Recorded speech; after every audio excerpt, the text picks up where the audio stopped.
और इनकी इंटीग्रिटी पर सबसे बड़ा सवाल प्रशांत किशोर पर उठता है कि आप सब करते हैं, बीजेपी के खिलाफ बहुत बोलते भी हैं, क्या आपका सचमुच का इंटेंशन है बीजेपी के विरोध का?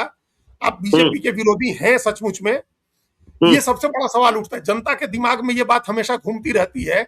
और ये फिर एक अच्छे जानकारी, 2024 का लोकसभा चुनाव जब हो रहा था और ये 400 सीट बीजेपी कह रही थी कि हमको 400 सीटें आएंगी, कई एग्जिट पोल्स कहने लगे, ओपिनियन पोल की 400 सीटें आएंगी, तो प्रशांत किशोर ने इस नैरेटिव का समर्थन किया था। प्रशांत किशोर ने आगे आकर के एक के बाद एक तमाम चैनल्स को इंटरव्यू देकर के उन्होंने कहा था कि बीजेपी 400 न भी जीते तो 300 से ऊपर 330 325 सीट जीत सकती है। वो इस तरह की बातें कर रहे हैं।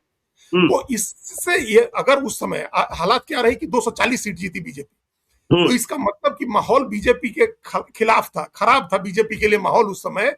और प्रशांत किशोर ने अपने इंटरव्यूज, तो कई लोग ये मानते हैं जो सेफोलॉजिस्ट हैं कि जानबूझ करके उन्होंने कहा और उनके कहने मात्र से 3 से 4% 5% वोट का फायदा बीजेपी को हुआ।